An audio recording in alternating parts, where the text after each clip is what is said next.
Comment se défendre contre une double saisie au col en penchak silat, c'est ce qu'on va voir maintenant dans cette nouvelle vidéo.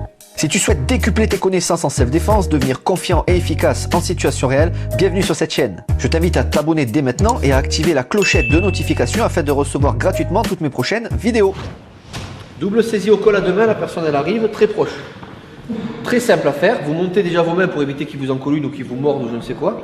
Double doigt dans l'œil, donc déjà ça va pas lui faire du bien. S'il lâche, la personne lâche là, vous prenez votre distance, vous vous barrez, on n'est pas obligé de fracasser. C'est pas parce qu'on met les doigts devant les yeux qu'on est obligé de les crever. Vous appuyez fortement, ça peut faire le travail. Là, vous cachez son champ visuel, vous lui mettez une pression sur les yeux, c'est douloureux. Vous envoyez la jambe la plus proche. Si vous êtes au même niveau, vous choisissez celle que vous voulez. Si vous êtes comme ça sera la jambe la plus proche, génitale. Et là, c'est important, j'insiste, quand vous posez, coup de coude. Mais c'est là où en général les élèves confondent. Vas-y, encore une fois. D'accord, ça c'est le mouvement. Doigt dans l'œil, je vais mettre sur les arcades pour ne pas vous blesser. Mettez sur les yeux quand même, pas sur les arcades, là c'est pour pas. Genou. Et vous vous rappelez le déplacement en triangle qu'on a fait l'autre soir? C'est exactement ça. Ce qu'il ne faut pas faire, c'est ça, c'est je tape, donc les yeux, il n'y a pas de souci, c'est les deux en même temps. Je tape et je pose ici pour taper avec celui-là. Bien sûr, ça marche, hein. C'est un coup de coude, c'est un coup de coude. Mais dans l'idée, ça va être une ouverture en passant, ne pas en passant dans le déplacement en triangle, mais ici vous tapez. Spécialité du penchak, quand vous tapez, vous empêchez sa tête de bouger. Ça permet à la personne d'encaisser 100% du choc, quasiment. 1, 2, tapez, tapez. Distance, et vous prenez et vous faites attention à l'environnement. Ça c'est pour la jaune. Les plus gradés, vous pouvez greffer par-dessus d'autres techniques. D'accord? Une dernière fois. Protégez-vous. 1 et 2. Et vous prenez votre distance en garde. Pensez que c'est, bon les doigts dans les yeux en général, il n'y a pas de souci. La tête bascule en arrière. Ici, je vais doucement. Vous avez une pression sur les cervicales en descendant. Déjà, ça fait son travail. Le plus important, c'est le genou, même si c'est la jambe faible, c'est le genou avant. Et vous posez, vous faites votre déplacement en triangle. Vous posez ici.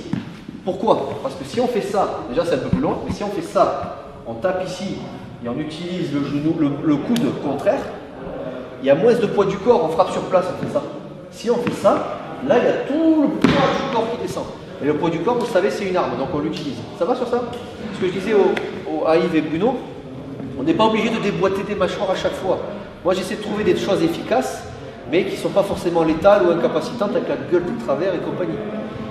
Donc vous allez le refaire vite fait, c'est une petite variante. Doigt dans les yeux, ici, et au lieu de taper avec le soil ou l'écran, la partie dure du coude, la pointe, ou les os, vous allez serrer le poing, vous allez présenter la partie musculaire ici. Et ça ne va pas lui faire du bien non plus. Il y a risque de fracture aussi. Ça dépend comment vous tapez, mais ça fera toujours moins de serre les dents, ça fera toujours moins mal ça que ça. Là, ça va casser quasiment, pas à coup sûr, mais bon, il y a de grandes chances. Attention, votre coude aussi, il n'est pas infaillible. Mais dans l'idée, c'est une des parties les plus dures.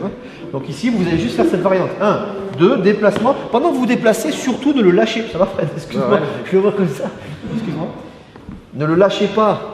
Si vous le lâchez, il va peut-être vous taper ou quoi. Donc vous le tenez jusqu'à la fin et ici, vous choisissez où vous tapez. Sachant qu'ici, c'est extrême recours, c'est trop dangereux. On essaye juste cette petite variante avec le petit coussinet absorbant. Allez-y. Si tu souhaites aller encore plus loin, à savoir décupler tes connaissances en self-défense, devenir confiant et efficace en situation réelle, mais ce que je t'invite à faire, c'est à cliquer juste ici. Formation offerte, ou encore sur le lien qui est en description juste sous la vidéo. Voilà, j'espère que la vidéo d'aujourd'hui t'a plu et qu'elle t'a aidé à progresser un petit peu plus. Quant à moi, je te retrouve de l'autre côté pour commencer ta formation vidéo offerte. A tout de suite.